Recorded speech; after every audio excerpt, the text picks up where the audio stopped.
Sampai Mei 2020, Kementerian Tenaga Kerja mencatat pekerja yang dirumahkan dan terkena pemutusan hubungan kerja akibat pandemi virus corona mencapai 1,7 juta orang. Ini adalah angka yang sudah tervalidasi.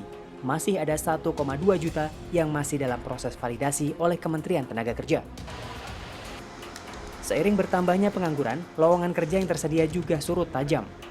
Badan Pusat Statistik mencatat, angka lowongan pekerjaan menyusut 75% sejak Januari hingga April 2020.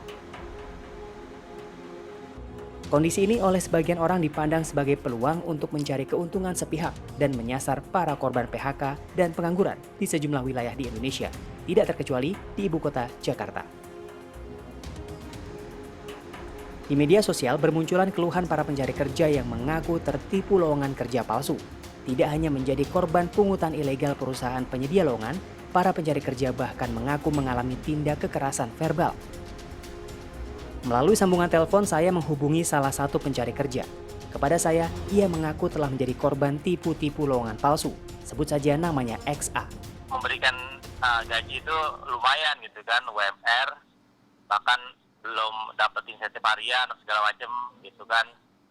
Jadi yang diterima juga lumayan besar nantinya gitu. Tapi ada embel-embelnya Mas. Dibilang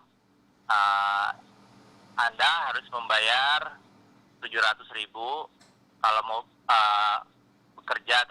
Itu 700.000 bukan buat kami, dia bilang gitu, tapi buat uang training, medical check up, uang seragam dan lain-lain seperti itu. Karena saya nggak punya uang, ya saya nolak untuk membayar, karena kan posisi saya memang lagi cari kerja dan nggak punya uang seperti itu. Sampai-sampai dia minta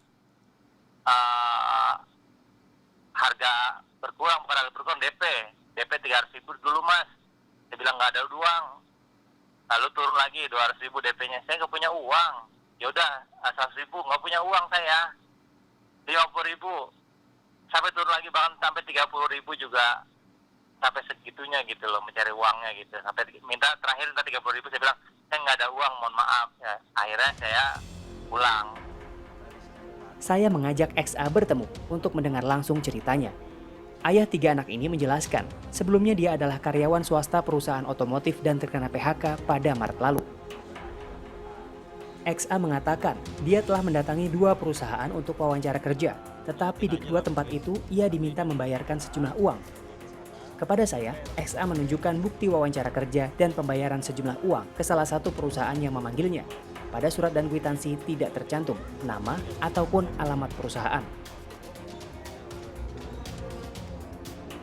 XA juga membagi rekaman video yang sempat diambilnya dengan ponsel saat mendatangi salah satu perusahaan.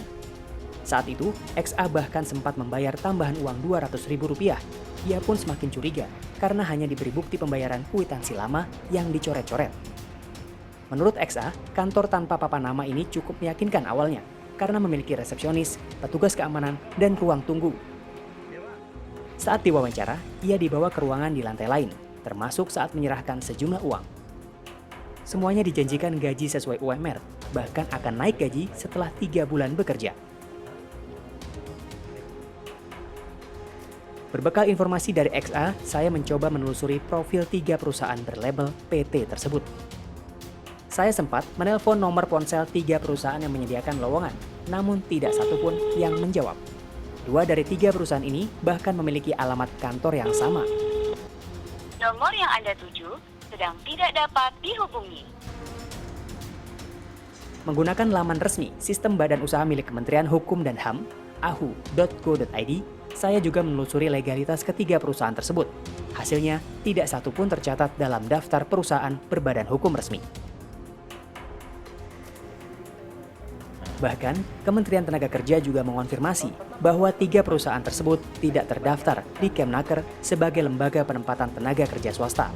Dengan kata lain, besar kemungkinan ketiga perusahaan tersebut menyebar lowongan palsu di tengah maraknya PHK dan pengangguran baru akibat pandemi.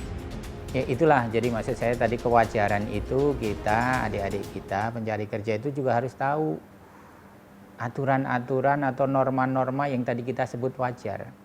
Kita sudah meratifikasi konvensi ILO nomor 88 tahun 2000, dituangkan dalam Kepres 36 tahun 2000 2. Jadi pencari kerja apapun alasannya tidak boleh dibebankan biaya, apapun modusnya. Praktik menebar lowongan palsu adalah strategi pelaku kejahatan untuk memanfaatkan posisi unggul. Dalam kasus ini, penipuan lowongan kerja memanfaatkan keputusasaan masyarakat untuk mendapatkan pekerjaan di tengah kesulitan ekonomi. Mereka ini profesional, ya, terorganisasi. Memang niat mencari nafkahnya dengan cara menipu, bahkan keluar modal, sewa kantor segala macam yang walaupun sewanya paling harian gitu. Nanti ketika dicari udah nggak ada. Ini profesional sekali, terorganisasi. Apalagi sekarang diperkuat oleh perkembangan IT, mudah sekali menggait calon korban. Jadi PHK perlu uang menjelang Lebaran, ini momentum yang dimanfaatkan sekali oleh para pelaku. XA bukan satu-satunya korban, tetapi kebanyakan mereka yang senasib dengannya enggan melaporkan kejahatan yang menimpa mereka. Biasanya, para korban ini beralasan kerugian yang mereka alami tidak terlalu besar. Ini juga yang membuat para pembuat lowongan palsu leluasa beraksi. Mustafa menyarankan agar pencari kerja lebih teliti memeriksa tawaran pekerjaan dan melapor kepada penegak hukum jika merasa jadi korban penipuan. Begitu Juliarto, Wahyu Ramadan, Jakarta.